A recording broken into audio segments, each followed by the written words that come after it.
Luc Vanderberg, bonjour et bienvenue sur le plateau de Grand Lille TV. On vous avait déjà reçu il y a quelques temps maintenant pour le premier tome de votre trilogie. Absolument. Entre-temps, il y a eu un deuxième tome et aujourd'hui, vous êtes là pour parler du troisième.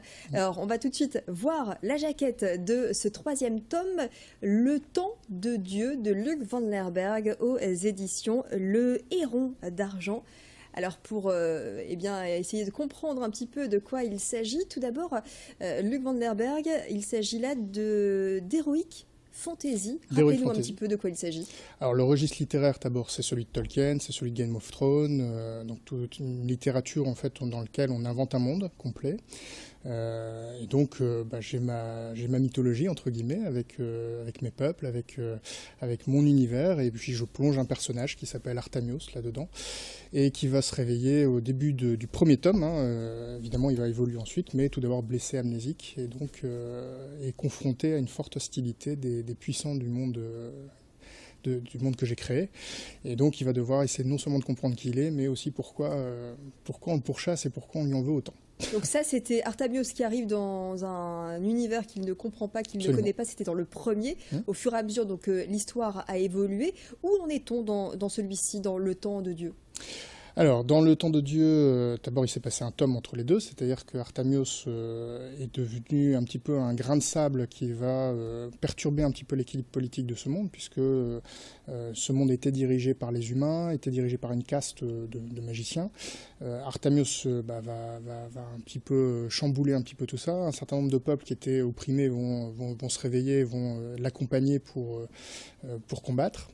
Dans le tome 2 arrive une menace extérieure, évidemment, que les lecteurs doivent découvrir, et Artamios va être à la fois celui qui va sauver, mais en même temps le déclencheur en fait de cette menace, donc à découvrir évidemment. Et dans le troisième tome, on retrouve Artamios avec un nouveau challenge, c'est-à-dire que un grand fléau en fait qui est déjà présent et qui est déclenché dès le tome 1 et qui détruit en fait, qui est une grande pandémie qui détruit en fait l'ensemble des peuples. Ravage le monde, et il va devoir essayer de trouver le moyen de sauver ce monde, tout en terminant en fait ses combats avec un certain nombre de grands mages et d'hommes politiques puissants.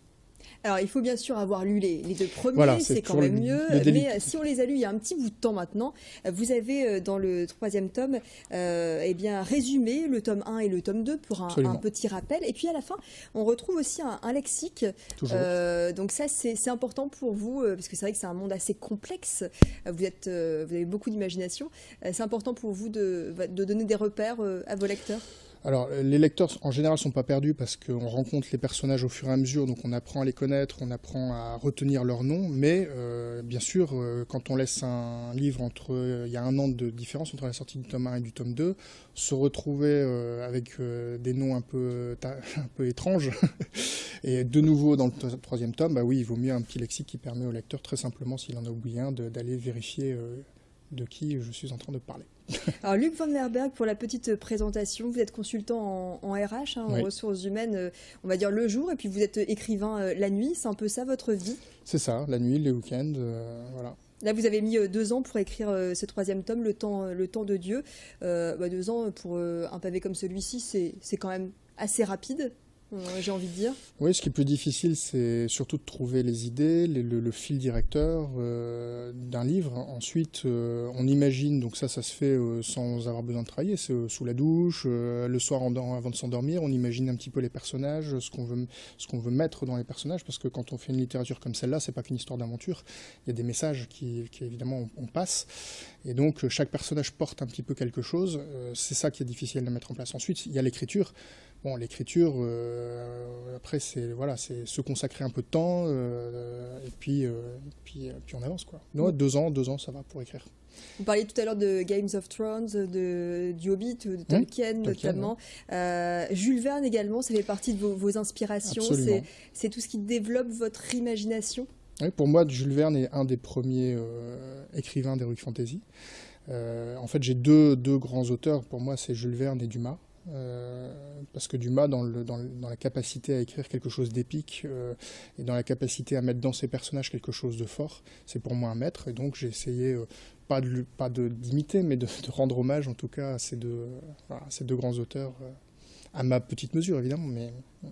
Dernière petite question, vous avez changé de maison d'édition, là vous êtes aux éditions Le Héron d'Argent. C'est facile pour un auteur originaire de Croix de sortir un livre? C'est très difficile pour tous les auteurs de sortir un livre. Il faut beaucoup de chance. J'ai eu beaucoup de chance déjà de trouver un premier éditeur qui a fermé ses portes. Et du coup, j'ai aussi beaucoup de chance d'avoir des auteurs de la maison d'édition dont je viens qui, eux, ont créé, donc Vanessa Calico en l'occurrence, une nouvelle maison d'édition qui a dit Luc, on se connaît, je vois ce que tu écris, j'adore, on y va. Et on se lance ensemble dans cette aventure. Donc elle a créé l'entreprise et puis elle m'a fait signer le premier contrat d'auteur. Pour cette toute jeune maison d'édition.